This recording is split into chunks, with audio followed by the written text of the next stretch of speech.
Hey guys, welcome back to my channel. This is Allie's Bookie Reads, and I talk, read, and discuss about books here on my YouTube channel. Today's video is going to be Contemporaryathon. I have never participated in this readathon before, so I am excited for that. The readathon is running from September 23rd to September 29th. And because I have class and work full-time, I do have a smaller TBR. I have 3 books and all of them fit for all of the themes. I will go through what the themes are and what my books fit. So first up, I have Turn of the Key by Ruth Ware. I am also buddy reading this month with my friend Peter. He recently started reading thrillers. He just graduated from law school and so has a little bit of extra time, and he doesn't like gore or guts in movies, horror movies, but he likes like the thrill or the twist of it. So I recommended him Ruth Ware, especially since she writes a very like movie perspective, and he has read everything by her except this one literally in like a week. So we have pretty similar rankings of the books, with The Woman in Cabin 10 being our favorite. I've heard such good things about The Turn of the Key, and so this book fit the challenge 2019 release, dark contemporary, and beloved by a member of the community, and we're supposed to shout out that member. And so Books and Lala, who historically does not like Ruth Ware books, she's rated most of them very poorly. She did like The Death of Mrs. Westaway, but she gave this 5 stars. And another thing about Lala is that, just like me, she doesn't give thrillers typically 5 stars, so a 5-star thriller means a lot coming from her, especially on a Ruth Ware book. So I know that this is going to be incredible. Everybody else that I've watched who had advanced readers copies or have already read this have truly loved this. I've not seen a bad rating about this or anybody saying anything negative, so I'm very excited to read this, and I'm excited that I get to read this so soon to having gotten it in my book of the month box, because typically my book of the month books get placed on a shelf and I get to them when I get to them, so that will be exciting.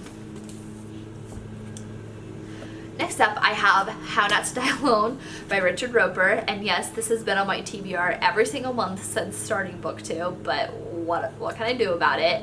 I will get to this book this month. I have no choice because I have to read it for the readathon. And it's also part of the TBR that my dog picked for my Pets Pick My TBR video.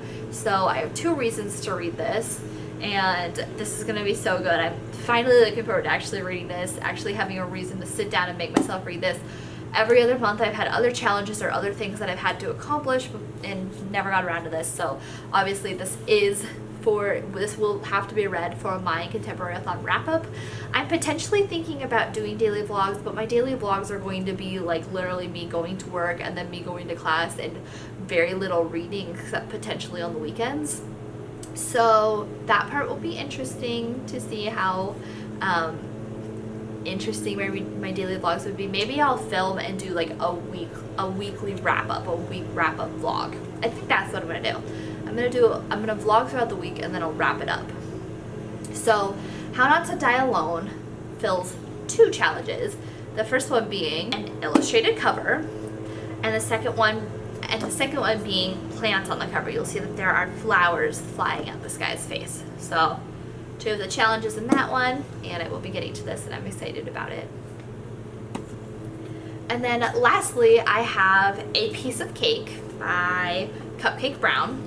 And this fits the challenge for yellow on the cover because the sprinkles are yellow, as well as a diverse read outside of my own experience. I believe that Cupcake is African American, and the back of the book talks about there are books about overcoming the death of a parent, childhood abuse, rape, drug addiction, miscarriage, alcoholism, hustling, gangbanging, near-death injuries, drug dealing, prostitution, and homelessness.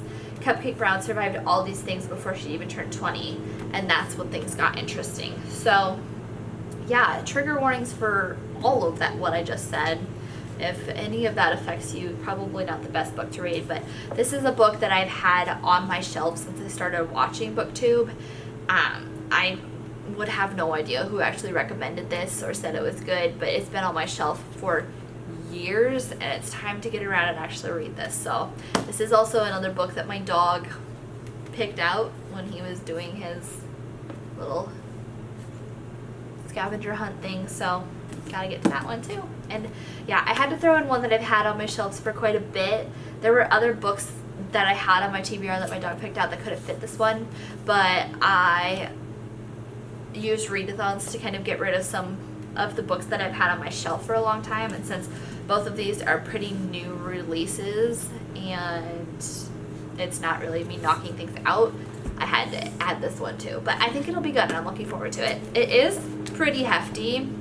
It's 450 pages and like big pages, so we'll see how that goes with me not having a lot of reading time. But yeah, I look forward to that.